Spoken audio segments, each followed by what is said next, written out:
So I think we shall begin.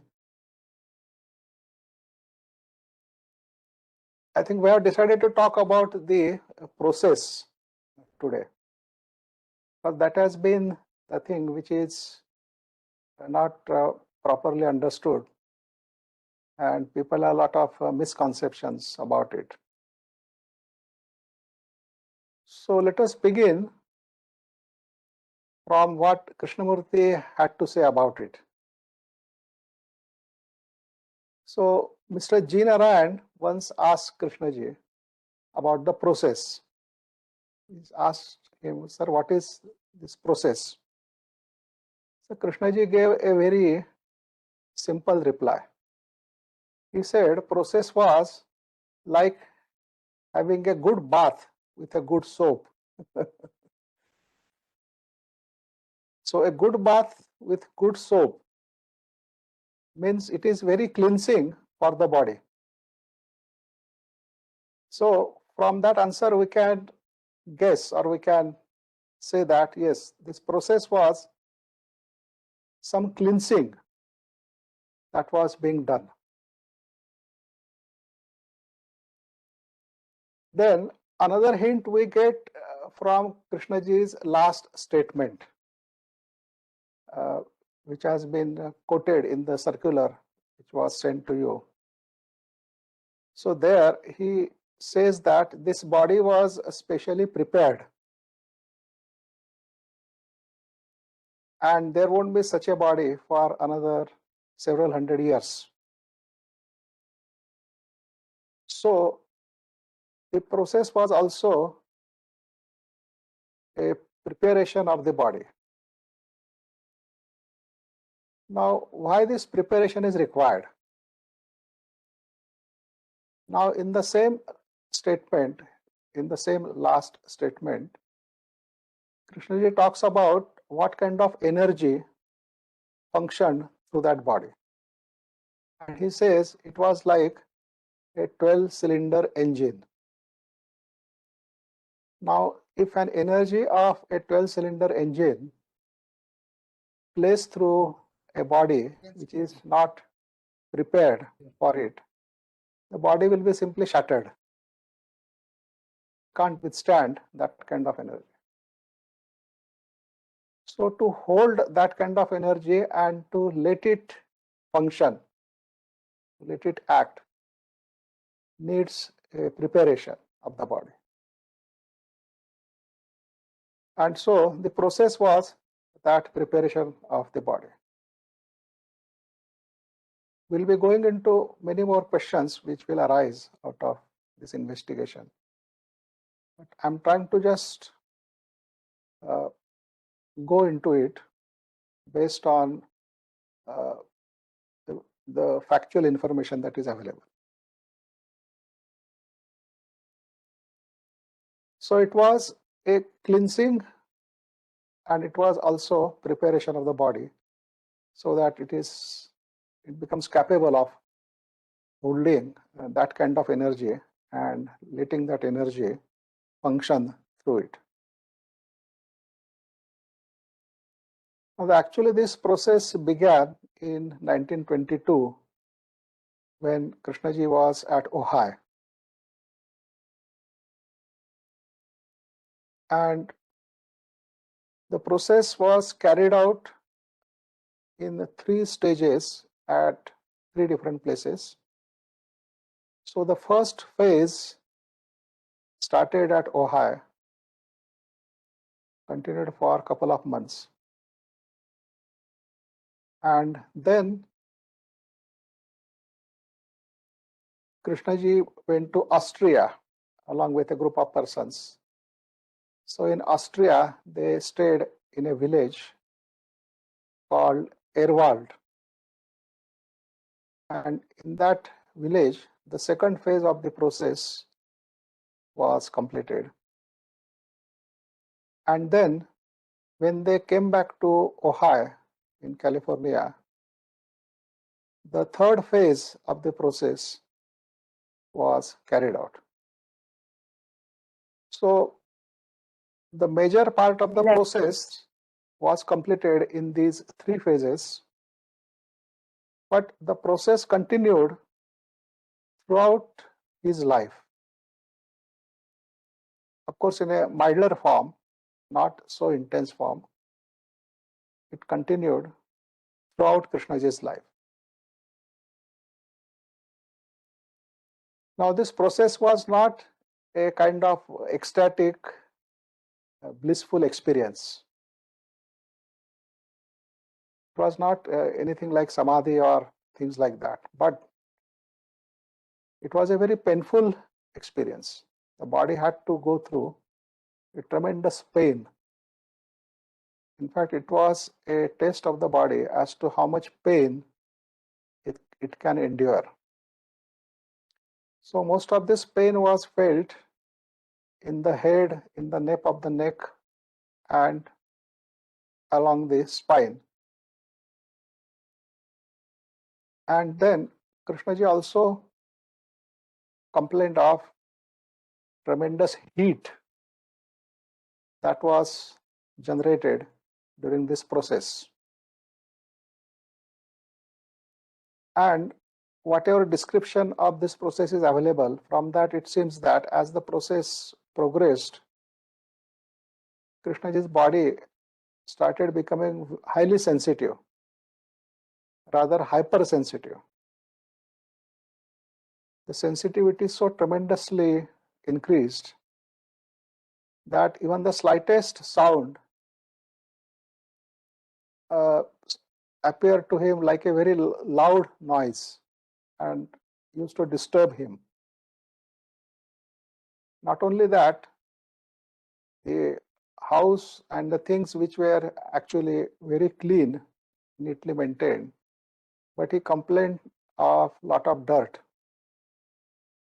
That means he became very sensitive to dirt particles also.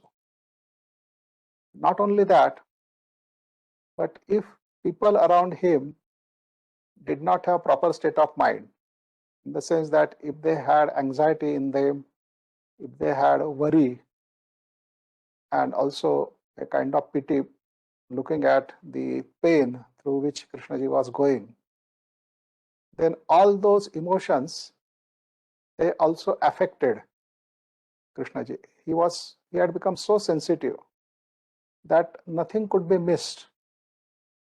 So even a slightest disturbance in the mind of the people around him was sensed by him, and not only sensed, but it actually troubled him. It actually enhanced his pain. So from this you can understand what kind of responsibility the people around him had to have, because they have to keep their minds clean, not let any kinds of thoughts and emotions arise in them which will disturb him. And then that continued, the initial phase continued for several days, and the body used to go through such a lot of pain, such a lot of agony, that it used to become unconscious. So body was unconscious, but not unconscious in the usual sense. What I mean is that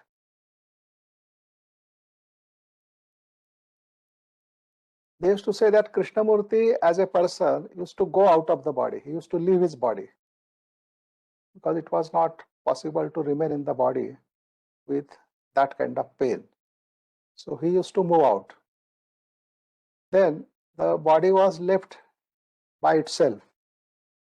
Now they say that the body has what is called as its own intelligence, its own, it is called as the physical element or physical elemental. So physical elemental is probably a personified existence of the physical body. So that elemental will function just like a human being, but it won't be a human being who is fully conscious. It will have its own limitations. So that elemental used to then look after the body and take care of the pain. And that elemental used to go through all that pain, all that experience of pain. So the body used to weep, body used to cry, body used to, all kinds of things used to happen. There used to be convulsions and so on. I mean, for a person looking at this whole process, he would be shocked. He would feel a lot of pity for the person who has to go through all this pain. And no painkiller, nothing of that sort was to be given to him. And this continued daily in the evening. And people around him only had to witness it. They couldn't do anything about it. Sometimes they tried to hold the body in the place, or sometimes when it used to fall down on the floor from the bed, then they had to lift it and put it on the bed again, and so on. But remaining within the room became very unbearable for Krishnaji or for the body. And therefore, it was suggested that he should go out and sit under a tree which was near their house. It was a paper tree. And so there, when Krishnaji sat, he felt much better. And that complaint of dirt and other things was no longer there.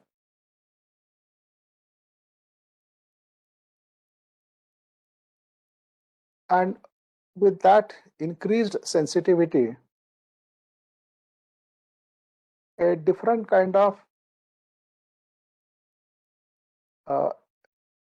experience Krishnaji had. That means he had such a sensitivity where he could feel what's going on in the other people's mind.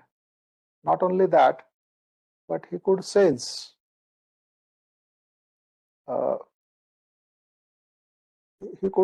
the life around him, and he could sense it as part of his life. So in fact, if you read that description, there you will read that when he saw a farmer plowing the land, then he says that that farmer was himself. That farmer was not different from him. Actually, he was the farmer, he was the plow, he was the land that was being plowed, and so on.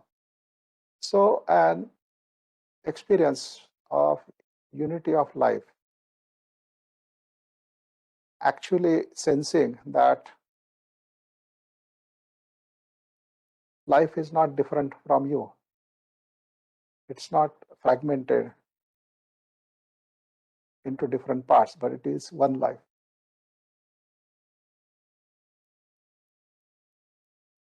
So it continued for a couple of months, and then there was a halt, and then it continued again in Austria, the second phase. So in Austria, there were churches around, and so the church bell used to ring in the evening. And the sound of church bell was very disturbing to this process. In fact, in one such incident, it is mentioned that the church bell so disturbed the body that people thought that maybe that is the last experience of the body. That means the body may not be able to survive that sound of the church bell. But somehow it could be borne and would survive. So even a slightest sound could be picked up by the body. So church bell sound is a very loud sound. Naturally, it was very disturbing.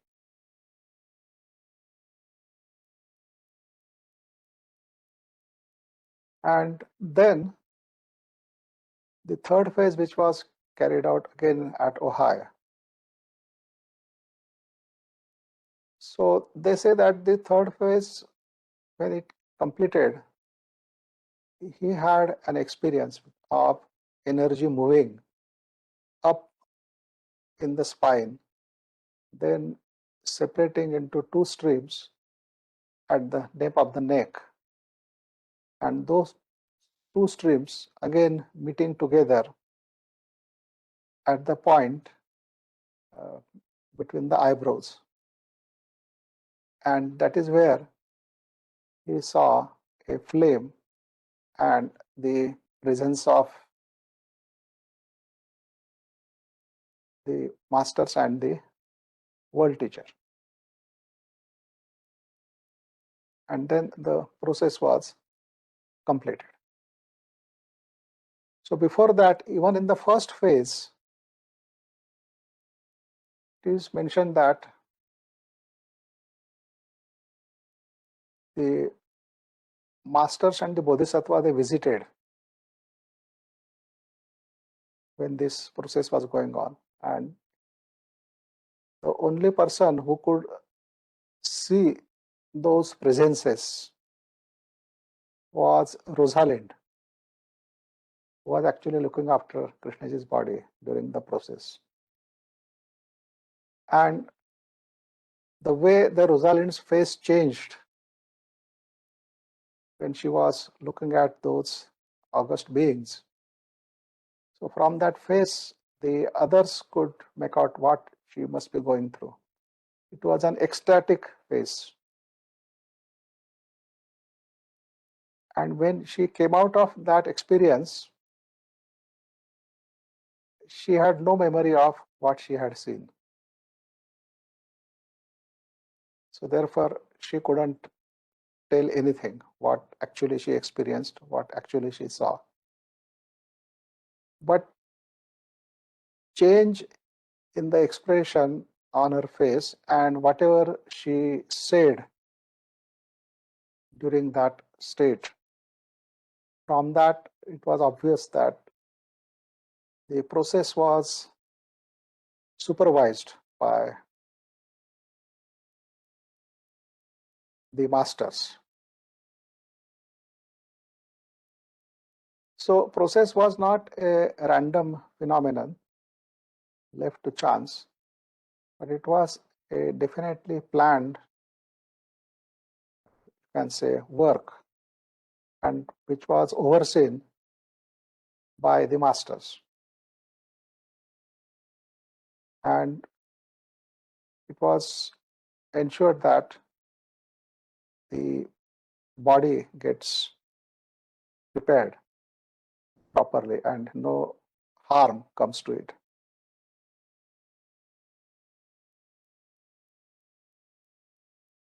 Now the question arises, why all this was necessary? Why the special preparation of the body? Because the avatars had taken place before also, but at no time this kind of painful process is mentioned. Now it is said that the kind of experiment that was done in this case was a very unique experiment. For the first time in the human history, it was being tried, and it was done quite successfully. So this was a unique case of manifestation. The way the manifestation happened was very unique, not happened before like this, and it needed that process to happen. Now, yesterday, while talking about the various ways the avatar can happen, so there we mentioned that in case of Krishnaji, he was able to raise his consciousness to such a level where he could meet the consciousness of the world teacher. And when both the consciousnesses they blended, naturally a channel was opened, so which could communicate. That means the world teacher could communicate through that channel, right at the physical level. So the process was probably a creation of such a channel. Now, other aspect is they say that there is no human body which is capable of expressing the consciousness of the world teacher fully, because for the manifestation of the full consciousness of the world teacher, no human body is capable of that, because it simply doesn't have that kind of capacity.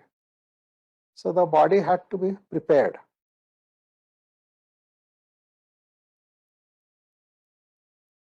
And in that preparation, whatever changes had to be made, that means they have to vivify the matter, or it is said that in the ultimate atom or in the ultimate particle. Now, when we are saying ultimate atom or ultimate particle, that is not the atom which we study in science. The atom which we study in science is very gross, very big.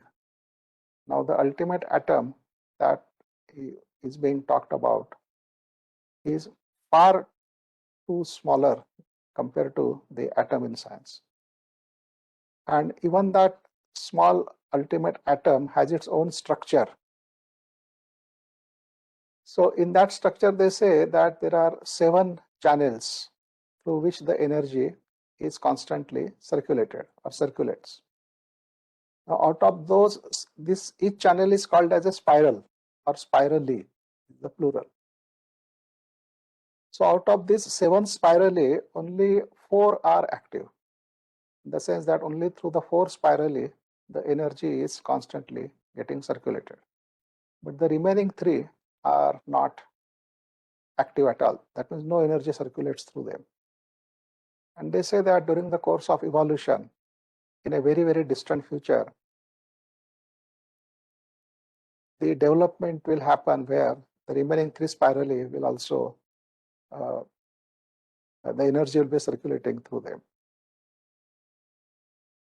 And unless all the 7 spirally are open and able to circulate energy, the matter will not be able to hold the consciousness of the world teacher. So this process was probably an attempt to open up those channels, to open up those spirals, so that the energy can freely circulate through them. And which means that a lot of obstructions, a lot of things, they had to be overcome. And that's why the whole process was very, very painful. Then whether that process caused any medical issues in the body, to investigate that, a doctor was sent, a lady doctor. Her name was Mary Rock. So she traveled all the way from Australia to California, and she was the only qualified medical doctor who was the witness to this process. And she examined the body and all those things, and she sent a detailed report, and she said that there were no medical issues associated with this process. In fact, it was observed that during the process, the body will be in great pain, there will be convulsions and so on. But once that phase is over, the body used to be completely normal, as if nothing had happened. Of course, there would be milder pain always felt by the body.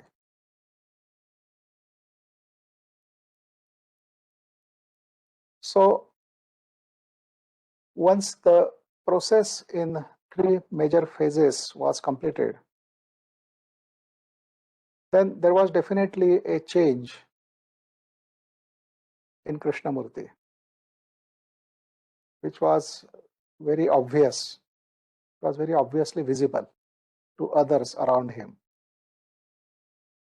And they were so overwhelmed by that energy or by that presence that they could never call him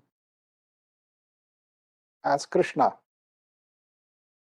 because probably they felt that he needed more respect.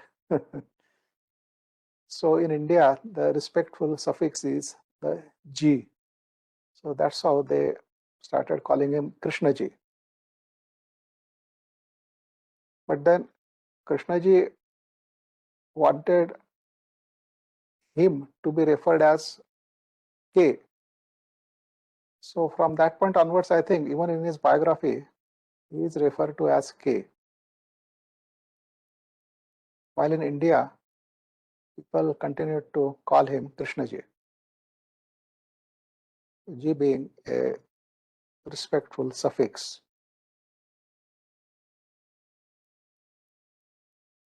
Then after the process was over, Krishnaji wrote an article which was published later on in the form of a booklet, and the title was The Path.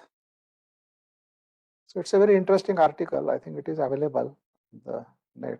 You can read it. It was also published in the book called The Poems and Parables.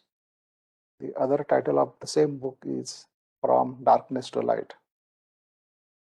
So you can read this in either those books or you can read it separately also. You'll have to do a little bit of search on the net to get this article.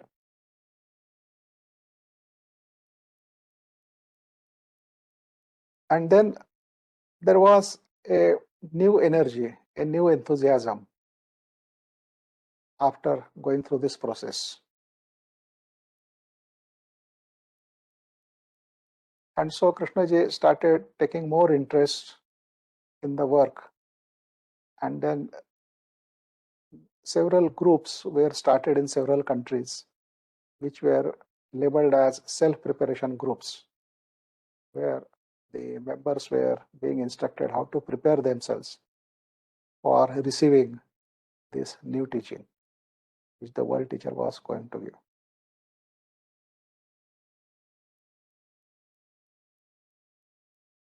Although the major part of the process was completed in these 3 phases, the process continued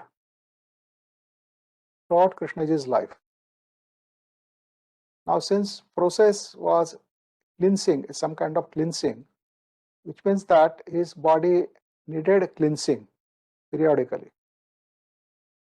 So particularly whenever he used to travel, so after the travel, usually his body had to go through this process.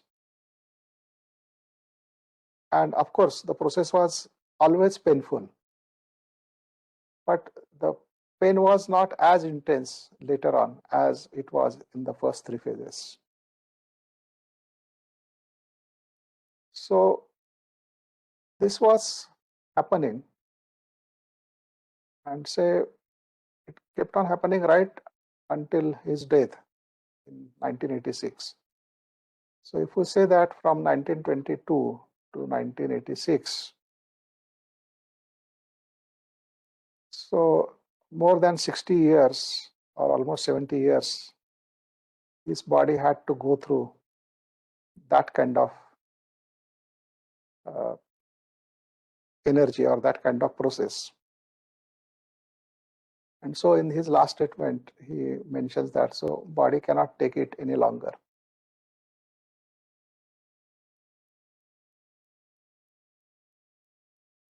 So his body was so sensitive that anybody around him whatever was his psychological atmosphere around that person used to affect the body of Krishnaji. And then to remove that effect, the process had to begin again. So his task was very difficult. Usually, such a sensitive body is retired in forest or in isolation so as to avoid the company of other human beings in order to protect it, in order to prevent any harm that may arise due to such company. But Krishnaji's work was with people. So he had to live among the people, he had to live in cities, he had to travel, and so had to go through all kinds of psychological atmosphere. And not only psychological atmosphere, but the physical atmosphere also. Because the cigarette smoke, the fumes of the alcohol, they also used to drastically affect his physical body. And in those days, even during the air travel at the airports and all those things, these things were quite common. And so his body had to bear all this.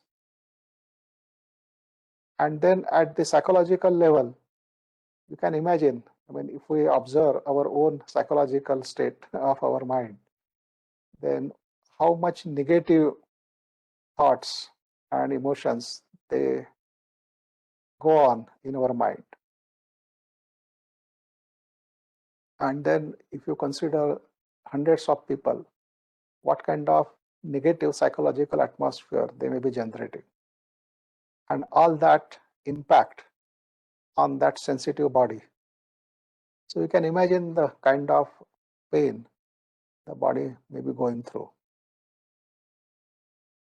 And to remove all that impact, the process, again in a milder form. So it was like cleansing. So just as we take our daily bath, so the process was like daily psychological bath for Krishnaji.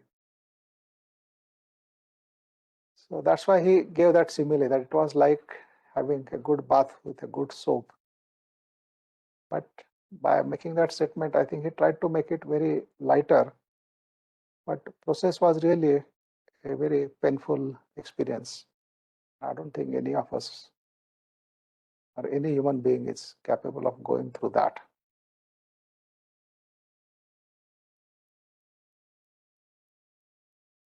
So that is so much about the process. The process also happened at Uti. When Krishnaji had a retreat at Uti, he stayed there for a couple of months and he lived in that Sejmoor cottage. So along with him were staying Popul Jaikar and Nandini Mehta. They were staying with him there. And they were witness to that process.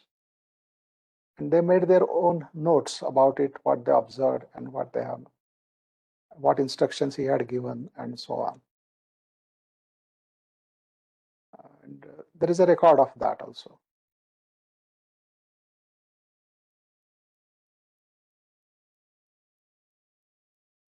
So then the question arises, was his teaching the result of this process?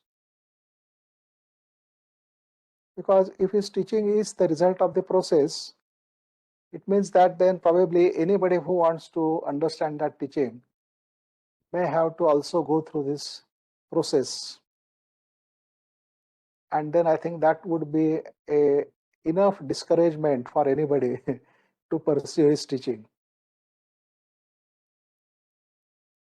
So Krishnaji was asked this question and he said, no, it's not necessary. The process was necessary for that particular body so that the teaching could manifest. But once it has manifested, then it is available for the whole of humanity. It doesn't have to prepare another body for that. And so he maintained that to understand his teaching, one doesn't have to go through this process. And he many times gave this example. He said that the Columbus discovered America. He had to travel in old fashioned ships with all the dangers and risks, and he had to sail for months together in order to reach America. But now if we want to go to America, we don't have to go like Columbus. We can simply fly and reach America safely and in very short time. So maybe Krishnaji had to play the role of Columbus in the psychological sense. But once the channel is formed, then the teaching is available to the whole of humanity. And then they don't have to go through the same process again, but they can pick it up much quicker. And then its whole teaching is about how one can come upon it, how one can bring that teaching into one's life. Now, teaching was not the product of the process. I think this is a very important point to understand. It was not the process which produced teaching. Process was just creating a channel, creating some kind of opening to which the communication can happen. And what actually will be communicated, that was probably known only to the world teacher.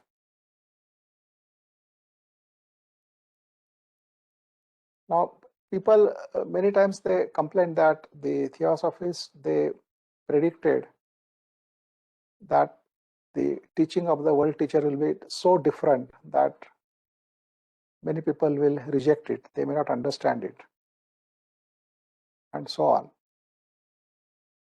And they themselves found it very difficult to cope up with it. So they themselves separated from the world teacher. But actually, what the world teacher would speak, if it were predictable, then that wouldn't have been a world teacher. Because how can anybody predict what the world teacher is going to say? Because the action of the intelligence is not predictable. That is why it is called intelligence. That intelligence is very creative. And anything which is creative is unpredictable. That means it cannot be predicted. It is something new all the time, something happening newly.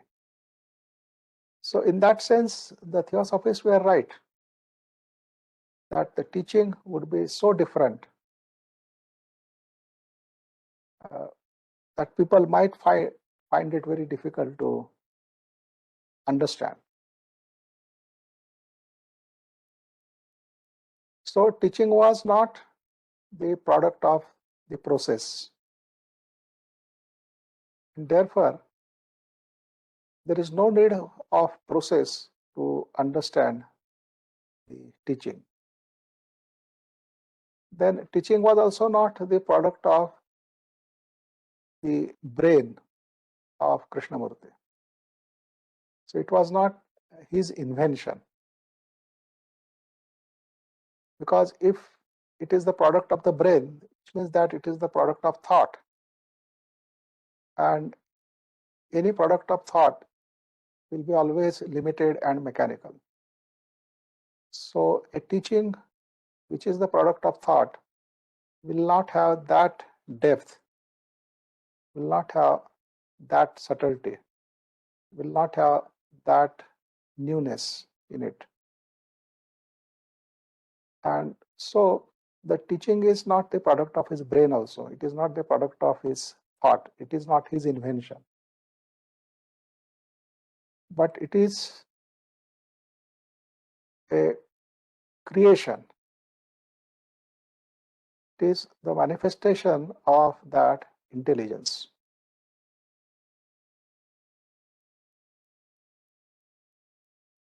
So there was an interesting question that was asked to Krishnaji when he was on his deathbed. And the question asked was that supreme intelligence functioned through his body. So when his body dies, what happens to that supreme intelligence? Does that intelligence also goes when the body goes? So which means that does humanity loses that intelligence? And does it lose it forever? So in reply to that question, Krishnaji made that statement.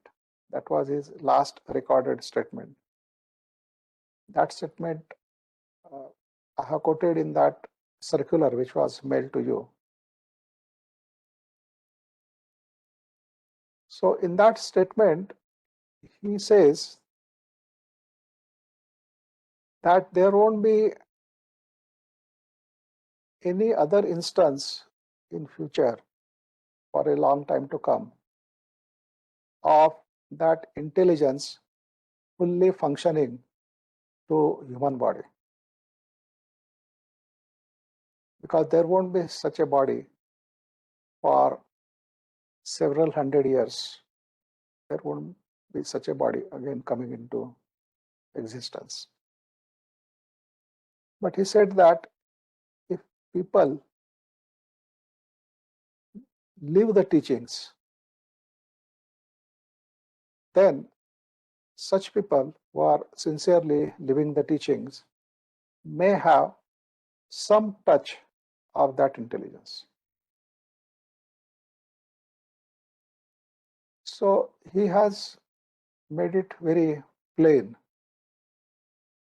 So what is important is to live the teachings, because that alone can get the touch of that intelligence. And he's saying only touch. It is not a fully functioning intelligence in the human body. That was what was happening in Krishnamurti's case. And for that thing to happen, the body has to be prepared. But even a touch of that intelligence is enough to transform the whole way a person lives his life.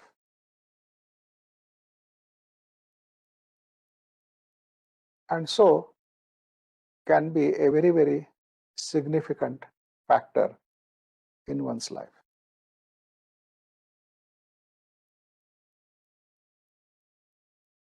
So the situation is not hopeless in the sense that the humanity hasn't lost that intelligence. If there are human beings who are sincerely living the teachings, then through them the intelligence can still function in human consciousness.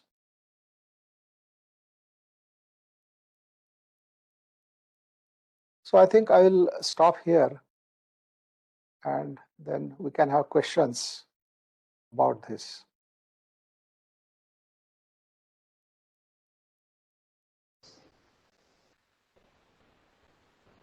Namaste, sir. Krishnamurti, can I ask a question? Yeah, please ask, sir. Sir, my question. Did Krishnamurti record this observation process and post it to Dr. Annie Besant? Because the break came only at 1929, after the process was completed. Did he record that and send it to her? That's my basic question. No, I don't understand your question, sir. What? My suggestion, Krishnamurti was in correspondence with Dr. Annie Besant. Yes. While he was in America. Then did he record this so-called process in writing and send it to Mrs. Besant? He put down the description of what happened on paper and he sent it to Annie Besant. Yes. Then what? Is it published or is it known to us? Is it available for us? Yes. It is there in the biography. You can read it. Thank you. And another because thing is, the process was described by Krishnaji also and by Nitya, who was also witness to the process. And both these statements, they were sent to CWL and Annie Besant. And they are published in the biography itself. So if you don't find them in this book, which has been given to you, then you can definitely find them in the first volume, which is called as Years of Awakening. Yes, sir. So in that volume, you will definitely find these statements. The second question is, so the process done by the masters of the Theosophical Society, am I right? What was done by? The process of filling his mind with the supreme intelligence. No, process was not done by Theosophical Society. No, by the masters of the Theosophical Society. Yeah, by the masters, yes. So he accepts masters. Now, Krishnaji doesn't talk about masters. I mean, in the description which Krishnaji sent to Annie Besant, in that description he has mentioned that there were masters and he saw the Bodhisattva and the masters and those things, right? But then when later on he was asked about the masters, right? So what he discarded was, he discarded the idea of masters, which was like a crutch for the human beings. So what he saw was that people simply believed in the existence of masters and they were taking shelter in that belief and seeking security, psychological security in that. And as long as they do that, they won't be able to go into this inquiry. And therefore, he rejected the idea of masters, which was prevalent in the minds of the people, that masters are individuals, they look after you, they accept you as disciples, then they train you. And so you have to do nothing, everything is done by the masters. And so that kind of idea, he totally rejected.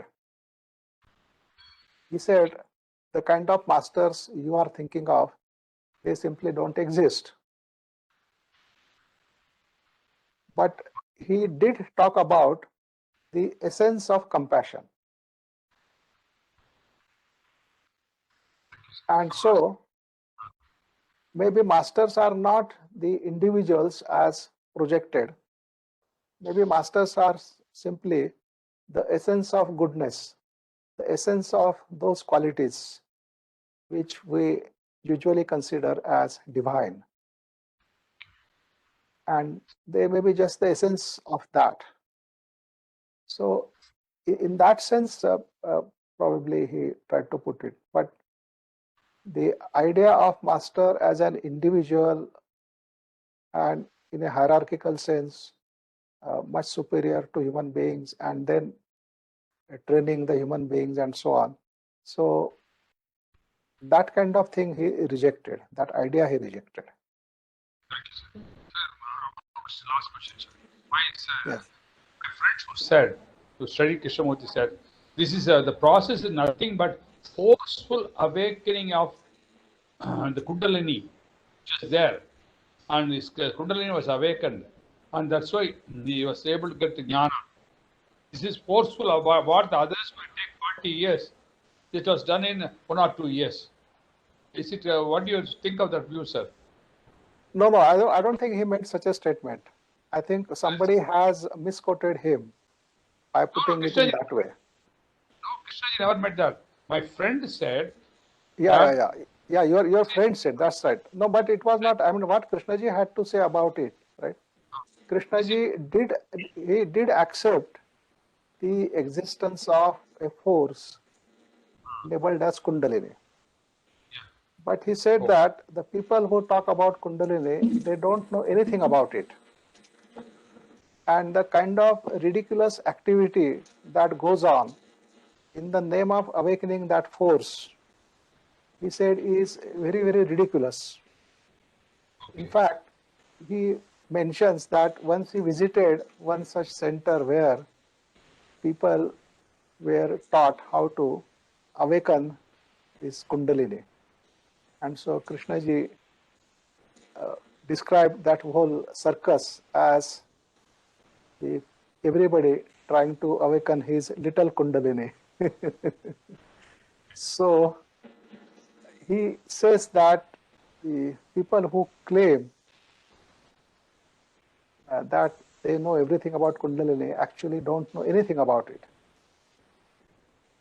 And of course, there are lots of dangers associated with the awakening of Kundalini, which are usually ignored by the people, or people are not aware of such dangers. So there is an example of a person, I mean, at all you are interested in that kind of thing. So there was one Kashmiri Pandit called Pandit Gopi Krishna. So he had an experience of premature awakening of Kundalini. And then when it did awaken, and what all the things he had to go through, and how he sought help from all the gurus who claimed that they knew how to awaken Kundalini, and how none of those gurus was helpful to him at all, and how he had to manage all by himself this whole phenomenon. So there is a book written by that Pandit by the same name as Kundalini. And if you are interested, you can go through that. That's a genuine experience. But it only shows that how helpless a person can be before this tremendous energy. Because there is no such thing as forgiveness. There are no human qualities associated with that energy at all.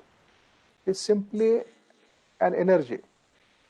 So it is just like an explosion of energy. Just as when a bomb explodes, right? Anybody in the vicinity will get killed. So there are no preferences. There are no divine graces. There is nothing. It is simply the pure natural act of that energy. So this Kundalini energy is of that type. So if you think you can easily control it, and therefore you can go to forcefully awaken it, then I think you are highly mistaken. Because you see, the ordinary urge, ordinary psychological, no, wait, sir, let me complete this statement. The ordinary psychological urge that arises in us makes us act according to that urge. We are not able to even control such simple urge which arises in us. Now, how can we control something which is so tremendously powerful, which has its own ways of moving? Now, you can't control it. The moment you awaken, it is no longer under your control. It has its own ways. and its ways could be very, very painful to you. Because if it finds its path blocked, it will simply burn out that path to proceed further. And in that burning out the path, what is happening to you is of little concern to that energy. It is like when you touch the fire, the hand gets burned. So the fire is hardly concerned what is happening to your hand. So in the same way, that energy is hardly concerned with what's happening to you. So it's something which is tremendous. And people who claim that they can awaken their Kundalini and they know what it is all about are probably mistaken. And such people, they mislead others on this account. So Krishnaji has very clearly made a statement about this Kundalini in one of his talks. And he also talks about how dangerous it can be. Thank you, sir.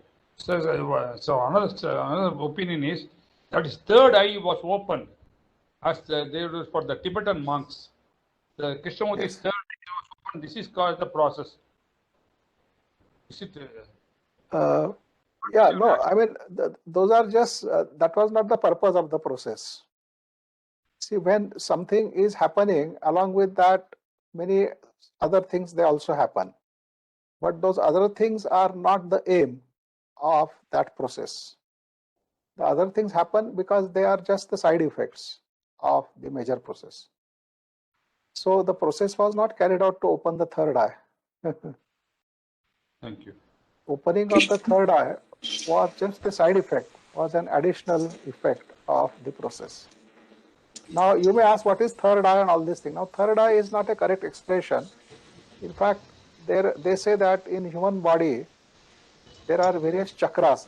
The chakras are the force centers, and the chakra between the eyebrows, that is called as the third eye.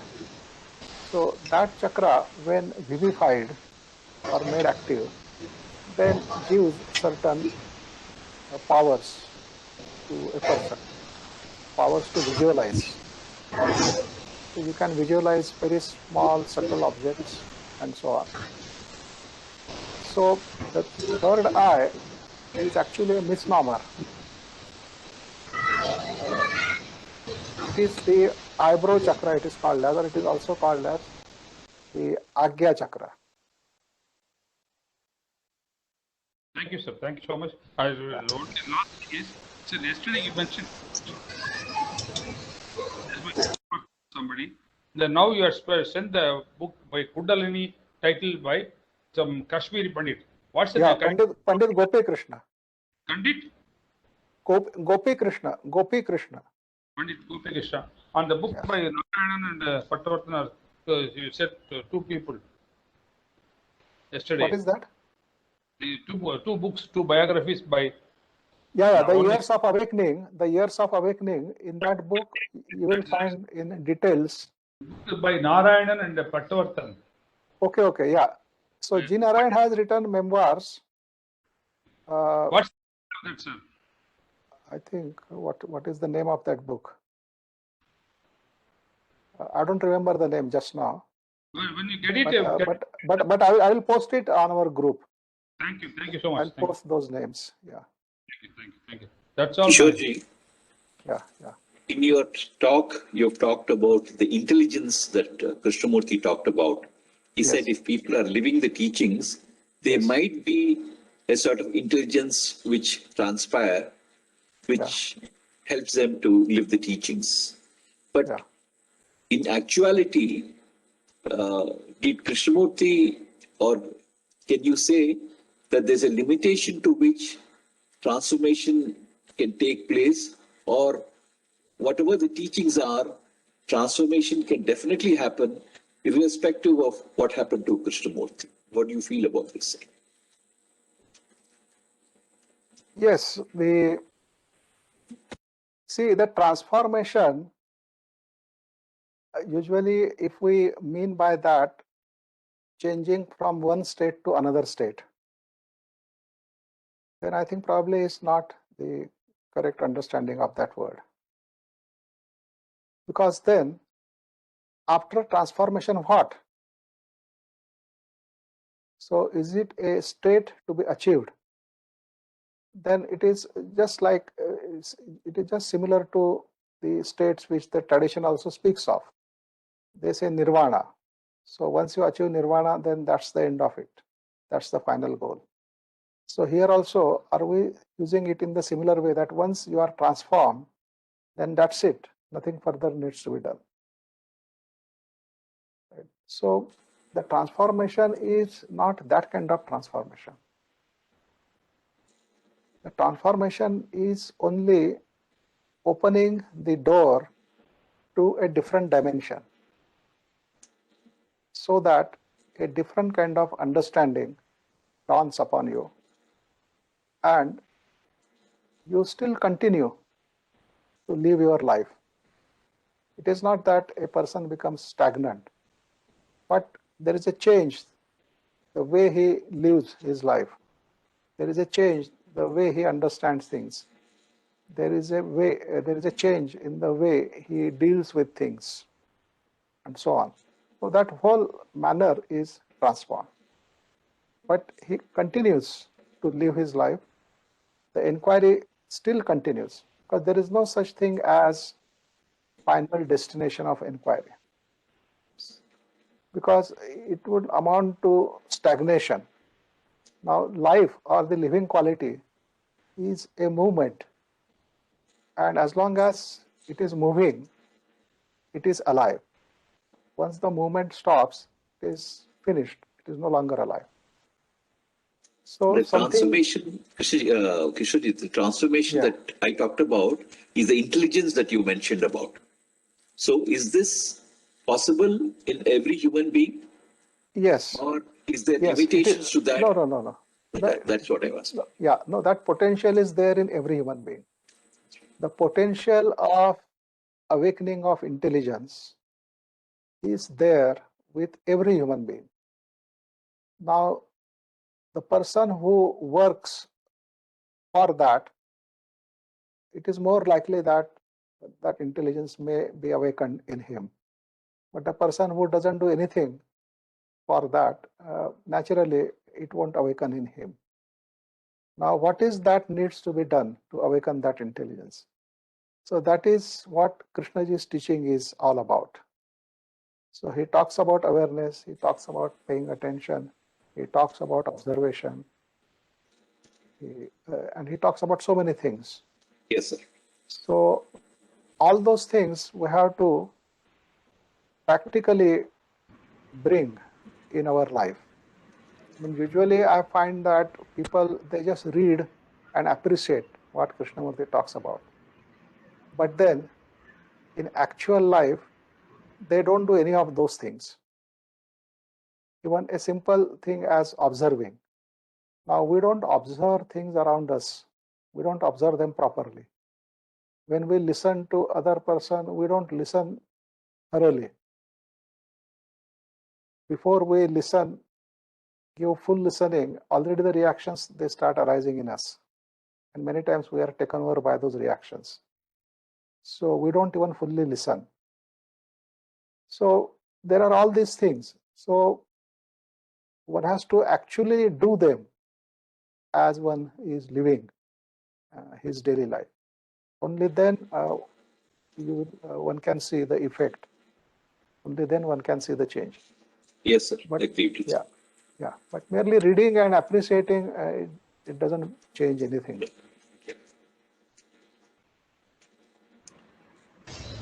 Is it mutation of brain, sir?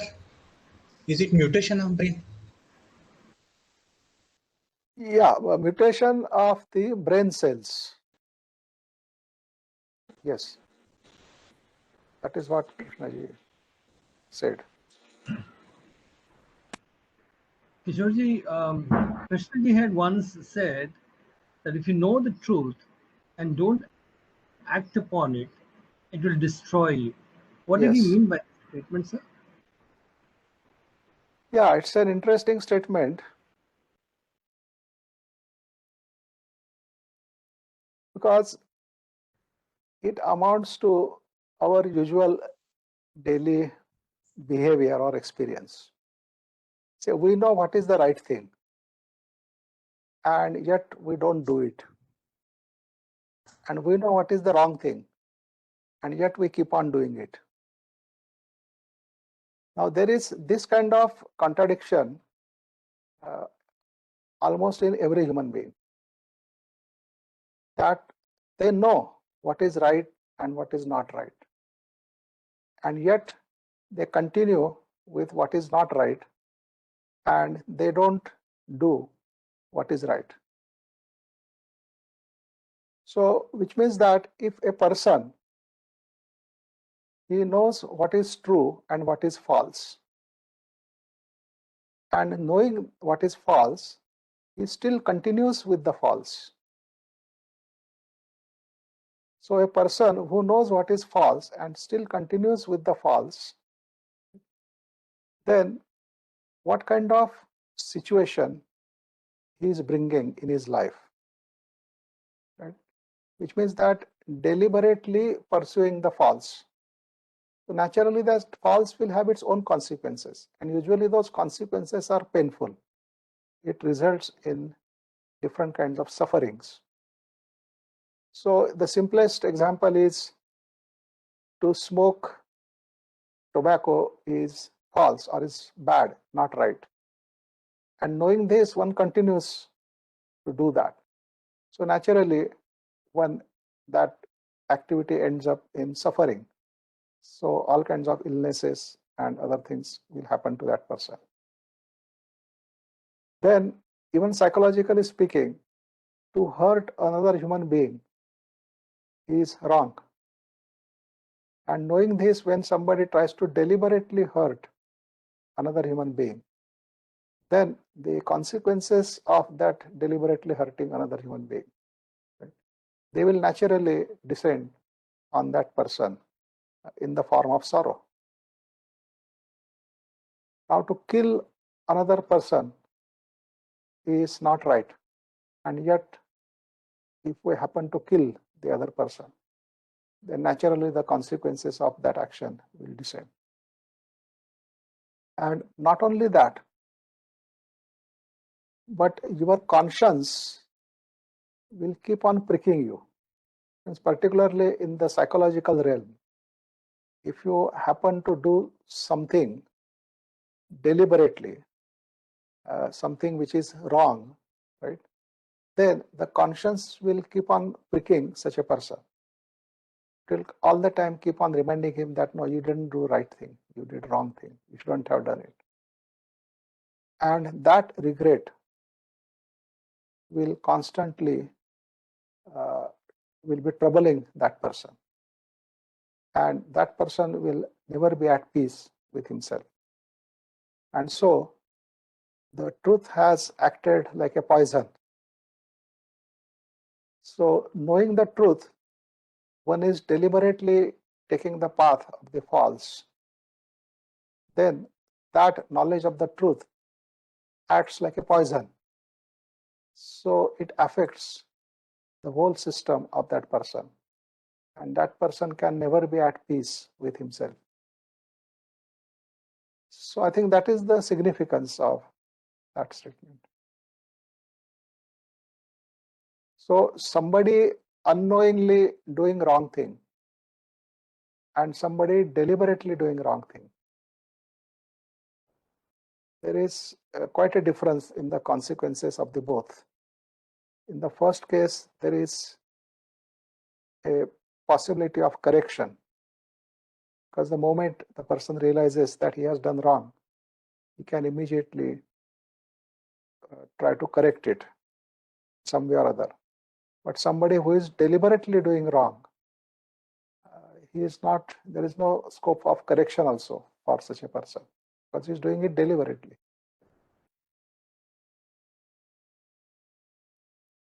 Can I ask a question, sir? Yes, sir. Please go ahead, sir. Sir, the Krishnamurti Foundation India has come out with a book titled Yes. A Seed of Million Years.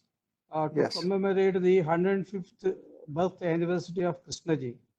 In Yeah. that book, in the first talk that Krishnaji has given in Chennai, Yeah. he Yeah. talks about a seed planted in the human brain a million years ago, and Yes. which is not germinating, mainly because the right soil, the right atmosphere, the sunshine is not provided to that seed, and Yes. so it could not germinate and it could not flower. Yes. What is all that, sir? Can you comment on that? Yeah, that seed is actually that seed of intelligence, which is there in every human being. But that seed of intelligence is unable to awaken because of all the reasons stated by Krishnaji in that talk. So for the seed to sprout and develop into a plant, so the proper soil, the proper care, the proper nourishment, the proper environment, all that is required. And if a person is living his life in such a way that none of this is available, then naturally that seed of intelligence will lie dormant. It has no chance to develop or unfold. So that's where, the way we live our daily life becomes very important. And if we are living merely a mechanical life, a life based on, say, experience, knowledge, memory, thought, and from that thought, the further experience. So as long as we live our life in this cycle, then that seed of intelligence is not getting proper soil, proper environment. And so it will keep on lying dormant only.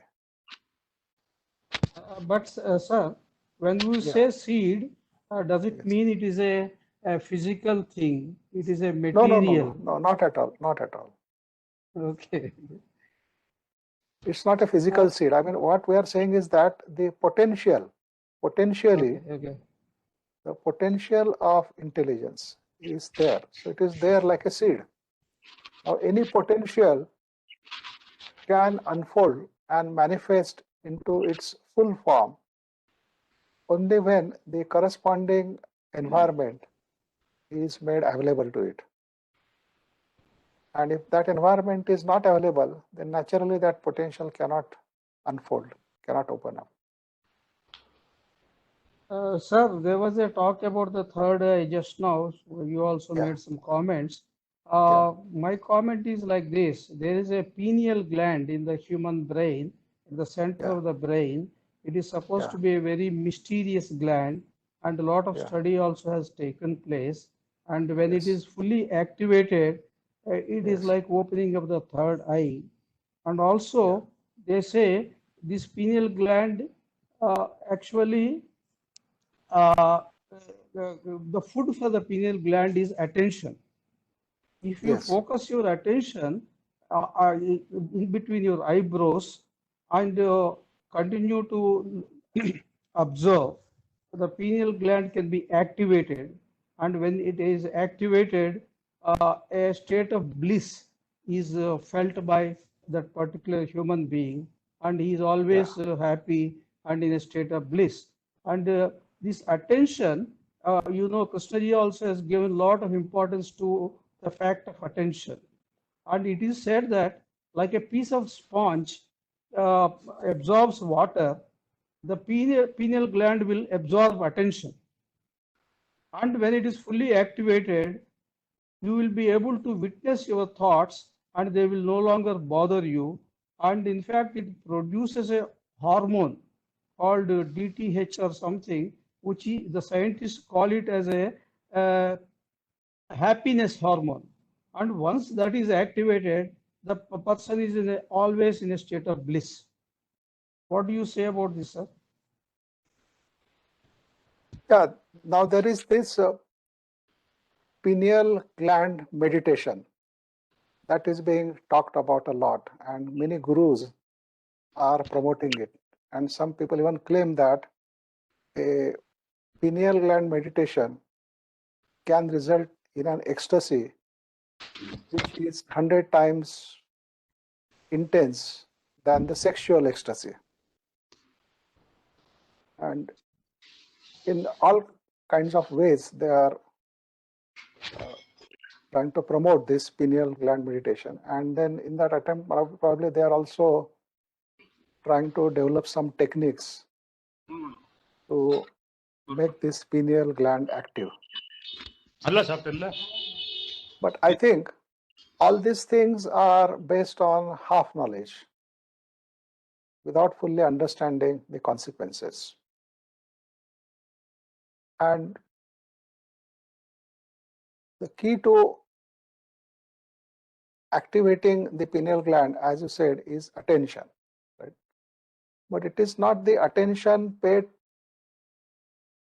between the eyebrows. Because in attention, we have said there is no center. And if you choose what to attend to, then you have already created a center. So then it is no longer attention, it becomes concentration. And then concentration has its own consequences, which could be dangerous. So I think the pineal gland meditation is just one of the ways people want to use to get that bliss or that ecstasy, which is say 100 or 1,000 times more than the sexual ecstasy. So it is again a kind of pursuit of pleasure, and it has its own consequences. So I don't think one has to go much after this and land into a situation where nobody can help you. But sir, a state The of best bliss way is not a is- pursuit of pleasure. No, sir, you are just giving another name called bliss. But bliss has one experienced bliss. By bliss, what does one mean? Is it a kind of sensation? And pursuit of any sensation is just a pleasure, pursuit of pleasure. Sir, we have So a lot whatever of it is, Hindu whatever it mystics. is, I think these are merely the words. And by those words, we are just trying to differentiate something which we don't understand because we don't have any first-hand experience of that. So we are just using bliss, then we'll say, no, bliss is different than pleasure, and then pleasure is different than sensation, and then that it is different than joy, and so on. So we have so many different words, and we assign so many different shades of meanings to those words. But in actuality, right, have we actually experienced the states which we are trying to describe through those various labels? So what is the state of joy? What is the state of pleasure? What is the state of bliss? Right? Have we experienced these different states actually, and therefore are able to differentiate them actually? Probably not. We have just intellectually imagined these various states, differentiated them intellectually, and then we are using those labels to explain these various things. But what actually happens, we have no clue to that. And therefore, I'm saying that when you actually try to do something about this, you may have to face surprises. You may have to face situations which you had never imagined, which you had never thought of. And in such a situation, nobody will be able to help you.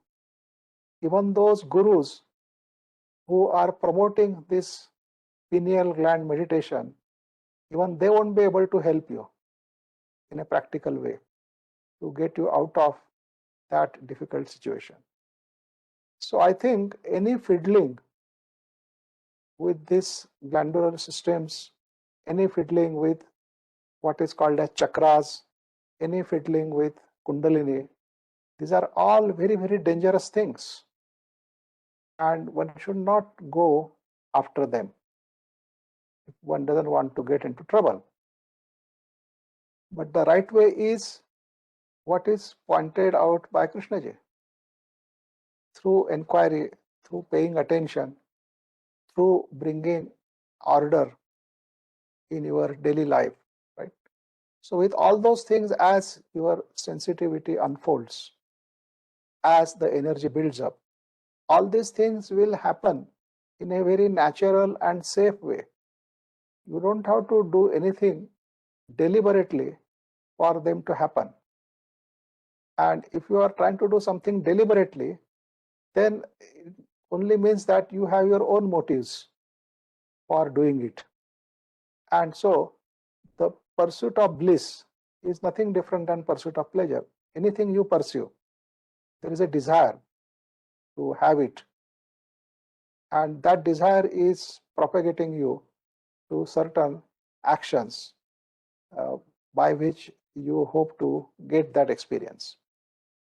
So any pursuit, any desire for any kind of experience, any pursuit for bliss or pleasure or whatever it is, can land a person into a situation in which nobody can help him in a practical way. They may give advice in terms of, okay, try this, try that, right? But that trying will be of no help to him, because those are just the words. And people who are advising him to try this and try that, they themselves have not tried any of those things. So they don't know what would be the effect of those trials. So this field is not as simple as it is made to be. It's quite a dangerous thing, and I think one should not dabble into such dangerous things and get oneself into trouble. When we have this teaching available to us, right, and we have the so-called the Raja Marga, the highway, then why do we want to enter into areas where we are likely to be caught up in some kind of trouble? Right, sir. Thank you. Yeah. But one last question, sir. When Krishnaji Yeah, is please. talking about a seed of 1,000,000 years, Yes. does he mean the pineal gland and the activation of the pineal gland or opening of the third eye? No, not at all, sir. Not at all, sir. He doesn't mean in the physical sense at all. No. The pineal gland activation is only a physical phenomenon. Correct, correct. And actually, you see, you get some powers of communication through the activation of pineal gland. Right? Now, those powers of communication, right, is the only thing that is achieved through the activation of that pineal gland.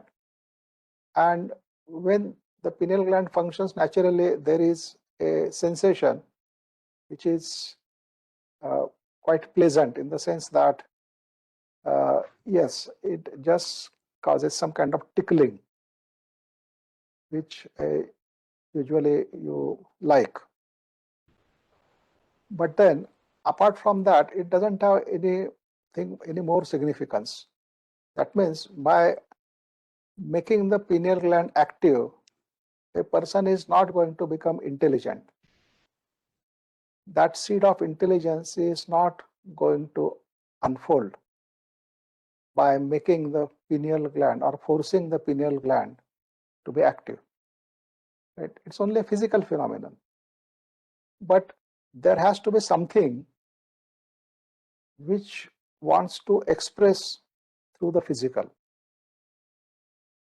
So we are saying that intelligence, which is not the product of consciousness, which is not the content of consciousness, that intelligence is altogether a different dimension, a different quality. Now, that quality, when it wants to manifest at the physical level, maybe it needs the activation of pineal gland. But then that intelligence itself will do it. But a person, if he activates the pineal gland and thereby hopes that the intelligence will manifest, right, then that will not happen, never happen, because the intelligence hasn't been awakened yet. The person hasn't done the work to come upon that different dimension. And so that different dimension doesn't exist as far as that person is concerned. And by merely making the pineal gland active, he is only going to experience some sensation. And that's the end of it. He is not going to become intelligent at all. So it's just a physical phenomenon. So if a person wants to go after sensations and enjoy those sensations, maybe he may do some such thing, but then it will also have its own consequences, and those consequences could be quite harmful, because any kind of pleasure is always associated with pain, and a short-sighted person will only see the pleasure but he will not see the pain that will be followed, and so he may end up in doing some foolish action. Thank you, sir. In this context, I'm asking one question. That Yeah. destiny. Question of destiny. Okay. So what is the role of destiny, you are saying? Or what is the destiny in all this? And we say so many things about this transformation, seed of the million years, learning, inquiry, and etc. So what is the place of this destiny in this context? Yeah, destiny is of our own making. It is we who are making our destiny. So whatever kind of life we are living, that is the kind of destiny we are making for ourselves. So if we are living a self-centered life, if we are living a life of conflict, then that is what is going to be our destiny. So which means that what we do in the present is very important. It matters because that is what is going to make my destiny. Because you see, every action has its own consequences. So the moment the action happens, the consequences have been already generated. Now, when those consequences will work out will depend upon the situation, depend upon the environment, and so on. So by living our daily life, we are all the time creating consequences. And those consequences, they become our destiny. Because those consequences, when they start working out in our life, right, that is what then going to happen to us. And what is happening to us is actually our own creation, because we have created those consequences. And therefore, a person may live a lazy life, a life of non-inquiry, a life which is spent in just pursuit of pleasure, and so on. Then he is creating a corresponding destiny for himself. And he will have to go through all the consequences which he himself has generated. And we have a lot of baggage of consequences which we have already generated in the past. And therefore, they also keep on coming in our life whenever they have the opportunity. And those consequences, then they manifest and they work themselves out. And in working out those consequences, we are generating further consequences. So it is an unending process. And the end is possible only when you start living your life attentively. That means you are paying attention to everything that you are doing. You are paying attention to everything that is happening to you, prominently psychologically. Then by paying attention, right, the consequences are not generated. Because whatever is paid attention to, that completes itself, works itself out then and there, and it is finished once for all. So no fresh consequences are generated. But when there is no attention, then the consequences are generated, because then there is a formation of a psychological residue in the brain. When you are living your life inattentively, you are generating a lot of psychological content, which then gets stored in the brain. And then that psychological content, whenever the opportunity presents, responds and generates situations and events in person's life. So in that way, we are all the time generating our own destiny. And then we may blame that what can I do? I am helpless before my destiny. Because it's the destiny which is deciding everything. But that destiny is of my own creation. It is not that somebody has imposed that destiny upon me.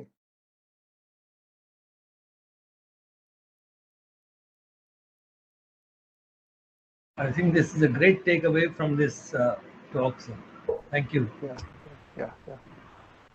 So I think it is, yeah. Kishorji, I just wanted to make an observation. It's this this whole discovery into all the factors that align themselves for the world teacher to come, and for us to be having the fortune of hearing all of this.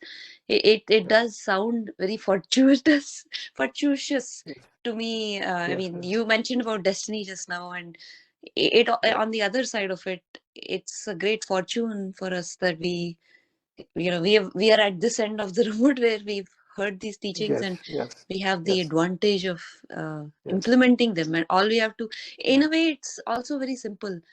And when you define how these masters can manifest, or the touch of the intelligence, it sounds like a very infinitesimal touch, very small touch, but there is that dimension which opens up, which is it fills one with the readiness to explore it. So just wanted to make that comment.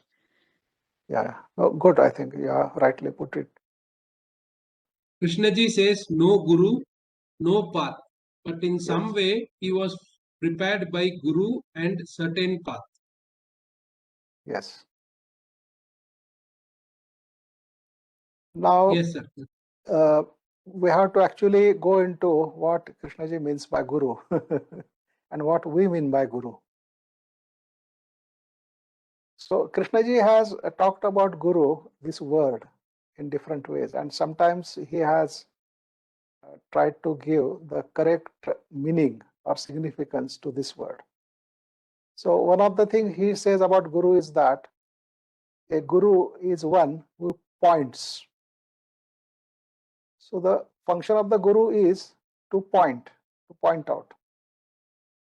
And then it is for the person to take appropriate action according to that pointer. Then also Krishnaji says that guru is the one who dispels ignorance and not the one who imposes his ignorance on the others. So the role of the guru is also to dispel ignorance. Now, if we consider these two statements of Krishnaji, then in that sense, one can say that Krishnaji satisfies both these definitions of a guru. Because first of all, he is pointing out. The function of a guru is to point out. And Krishnaji has been always pointing out things, trying to draw our attention to them, asking us to observe, asking us to look, and so on. And then he is also trying to dispel that ignorance or that darkness, in the sense that when he is explaining things, right, then through that explanation, he is expecting us to understand. fully what is the content behind that explanation. And so in a way, he is not imposing his views on us, but he is in a way helping us to discover ourselves through our own inquiry, through our own work. So in that sense, again, he satisfies that definition which he himself has quoted. But then, usually the notion or the concept of a guru which people hold in their mind is quite different than this. They say that you have to surrender yourself completely to the guru, and then the guru will take care of everything. Then guru is your ultimate shelter. That means once you have surrendered to the guru, then guru, no harm will come to you. The guru will take care of everything. So all your troubles, all your sins, all that you have done will be taken care of by him. And then what happens is that a person becomes so much dependent on the guru that he doesn't do anything to improve his life, to understand things and so on. So he simply leaves everything to him and then expects that he will do everything for him. So with this kind of attitude, the disciple can never become an intelligent human being. He will become an obedient human being. That means if he simply follows the commands of his guru, right, then he becomes a good follower. He doesn't question his guru. The moment guru says anything to him, he immediately accepts and behaves according to that. So such kind of behavior can make a good follower out of that disciple. It can also make a very, very obedient disciple out of such a person. But that person can never be an intelligent person. No intelligence will be awakened in such a person. And so such gurus, they are actually a hindrance to the awakening of intelligence in the disciple. And therefore he rejects that. He said that they are not the real guru. They are just the concepts. And then that concept becomes a crutch for such a person, and he becomes dependent on such a guru, and therefore doesn't do what is required to be done in order to awaken that intelligence. And so therefore he discards.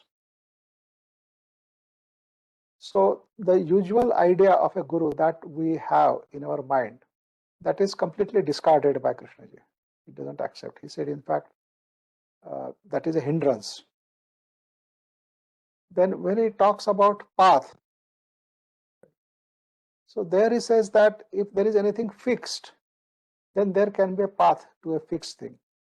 But something which is a constant movement, which is a constant unfoldment, then you cannot have a path to such a thing. So then how does one come upon truth if there is no path? So one has to become awake to the truth. By awakening alone, the truth, one can come upon truth.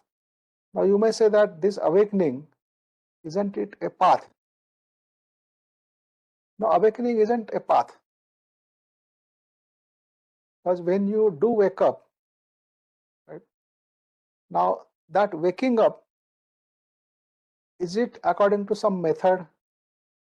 Is it according to some system? Can it be taught to other person so that he can wake himself up? No, none of these things are possible. a person has to wake up by himself. Nobody can teach him how to wake up. People may do various things so that the person wakes up. But then the actual waking up, there is no method. There is no practice. So one has to wake up to the truth. It's not that you have to achieve it. It's not that you have to reach it.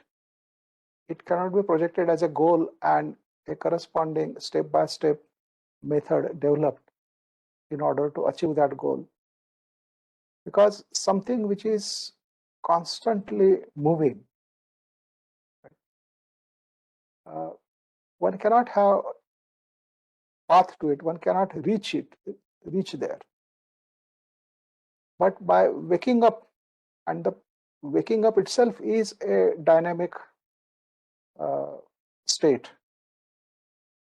It's not some static or fixed thing. And so, usually what is talked about path. So that kind of path, it simply doesn't exist as far as truth is concerned. And therefore, he denies such path. That means he says that you can create your own path, keep on following it for the rest of your life, hoping that someday you will reach your destination called truth. Right? It will never happen. What may happen is that you may reach some destination according to that path, and that destination you may mistaken as truth and remain in that illusion for the rest of your life, thinking that you have reached truth, you have found truth.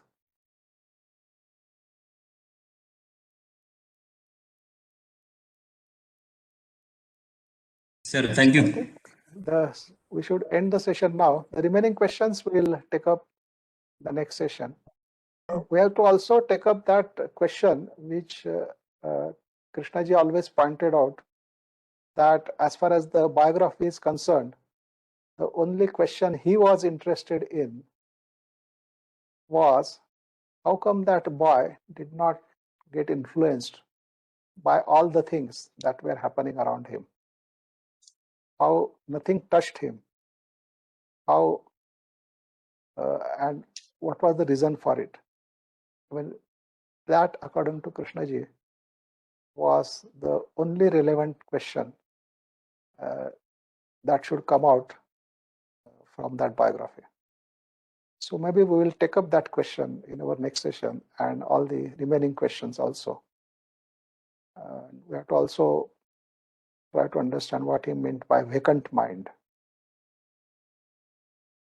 So all those things we'll take up in the next session. Thank you, Krishnamurti. Thank you, Yeah, sir. yeah. Thank you. Krishnamurti. Thank you. Thanks everybody, and Thank you, sir. see you in the evening. Yeah, we'll meet Look forward to again. the evening session. Thank you. Thank you. Yeah.